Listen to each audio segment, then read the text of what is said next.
1947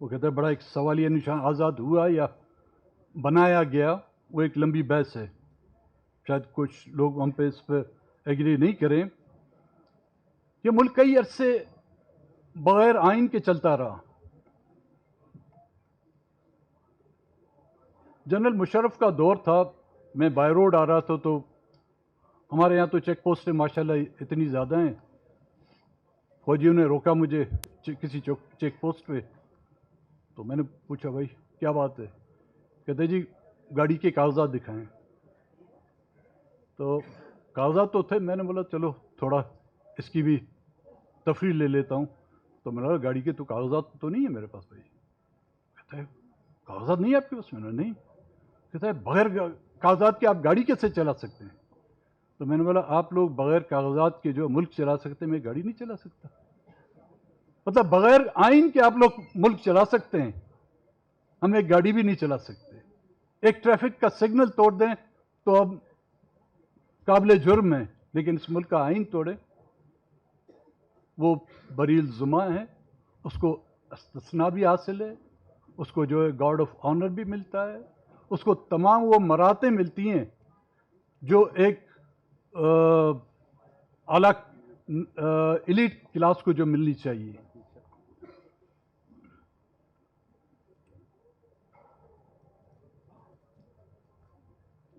انیس سو چھپن میں ایک آئین بنایا گیا تھا اگر میں غلط ہوں، اور پھر اس کے 6 سال بعد 1962 میں ایک دوسرا آئین بنایا گیا. نہیں چل پائے. 6 سال کے بعد ایک نیا آئین 1962 میں لایا گیا، وہ بھی نہیں چل پایا. کیوں؟ کیونکہ اس وقت 2 صوبے بنا دیے گئے تھے، ایک مشرقی پاکستان، دوسرا مغربی پاکستان.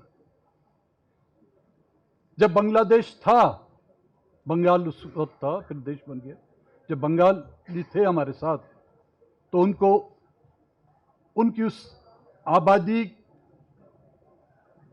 کے تناسب کو برقرار رکھنے کے لیے ہم تمام دوسرے صوبوں کو جو ہے اکٹھا ملا کر ایک صوبہ بنا دیا، اس کا نام 1 یونٹ رکھ دیا گیا. لیکن جیسے ہی ایسٹ پاکستان بنگلہ دیش بن جاتا ہے، فوراً 1973 کا آئین آ جاتا ہے. ملک ایک جنگی حالات سے گزر چکا تھا، ضرورت بھی تھی ایک آئین کی،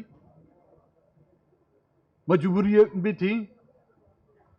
ہمارے اکابرین نے اس بات کو سامنے رکھتے ہوئے کہ ان حالات میں ہم وہ کچھ نہ کریں، اور کئیوں نے اس پر دستخط کی، کئیوں نے اس انوگریشن میں جو ہے آئین کا جو جشن منایا جا رہا تھا اس میں حصہ بھی نہیں بنے. کرتے بھی کیا، جو انکاری تھے، جو نہیں مانتے تھے، ان کے پاس اور چوائس ہی نہیں تھی. خواتین بیٹھی ہوئی ہیں یہاں پر، انگلش میں کہتے ہیں when the rape is irresistible, relax and enjoy. تو we've been enjoying اس 1973 کے آئین کو جو ہم انجوائے کرتے رہے ہیں.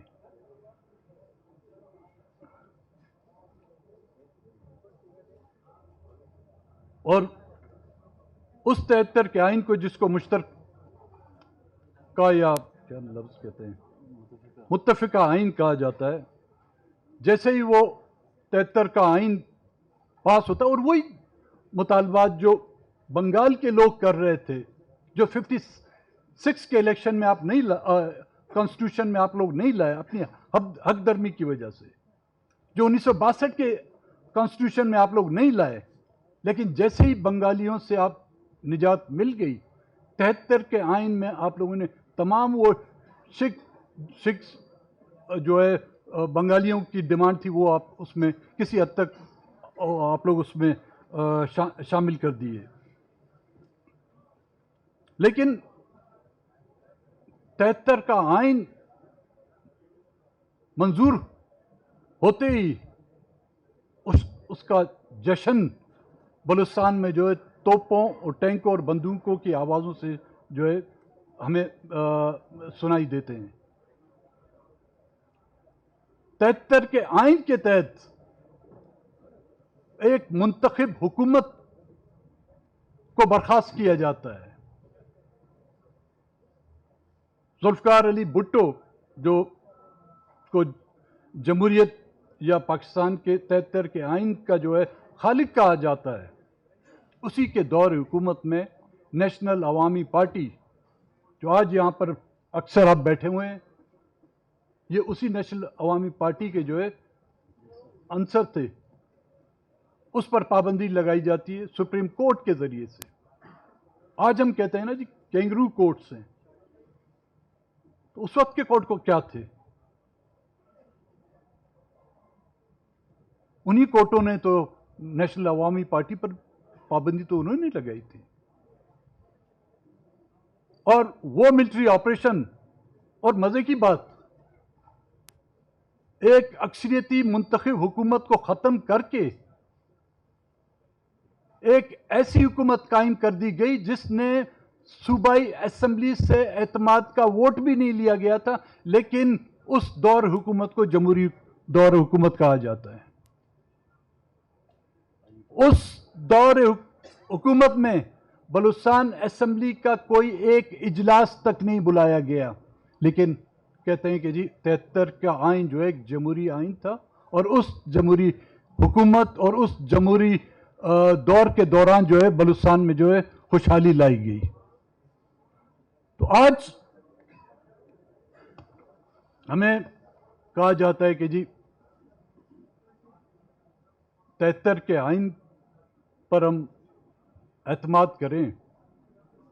میرا یہ سوال ہے، میں یہ بحیثیت ایک کمپوننٹ تحریک تحفظ آئین پاکستان کے حوالے سے نہیں کر رہا ہوں، میں بلوچستان کے حوالے سے یہ سوال کرنا چاہتا ہوں کہ وہ 73 کا آئین جو میری ماں بہنوں کی عزت نہیں بچا سکتا، وہ 73 کا آئین جو اپنے آپ کو بچا نہیں سکتا، وہ 73 کا آئین جو بلوچستان پر ہونے والے 5ویں ملٹری آپریشن کے نتیجے میں ہلاک شدگان، شہید شدگان کے ورثاؤں کو جو انصاف نہیں دلا سکتا، وہ 73 کا آئین جو چادر اور دیواری کے اندر ہماری ماؤں بہنوں کی حفاظت نہیں کر سکتا، کیا یہ 73 کا آئین پول صراط کے طور پر ہمیں جنت میں پہنچا سکے گا؟ نہیں۔ میں سمجھتا ہوں 73 کے آئین کو اب ہم جتنی بھی جان ڈالیں، وہ 73 کا آئین جو اپنے خالق کو نہ بچا سکا۔ اپنے بزرگوں کو سڑکوں پر ان کی پگڑیاں اتارتے ہوئے دیکھی، جب تک ہمیں صبر ہے ہم صبر کرتے رہیں گے، لیکن خدا نے بھی صبر کی ایک حد رکھی ہوئی ہے، تو خدا کے لیے ہمیں اس حد کو پار کرنے تک نہ لے جائیں۔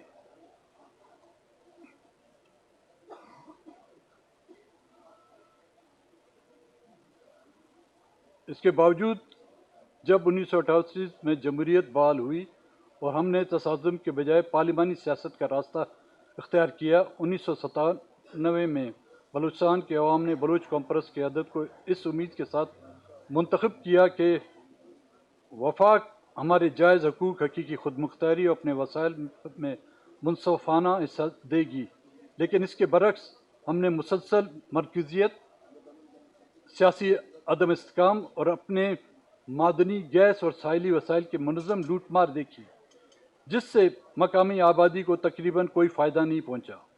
2006 میں نواب اکبر پوکتی کی شہادت نے اس خلیج کو مزید گہرا کر دیا۔ جبری گمشدگیوں اور اجتماعی سزاؤں نے ریاستی مرکز کے اخلاقی ساکھ کو شدید نقصان پہنچایا۔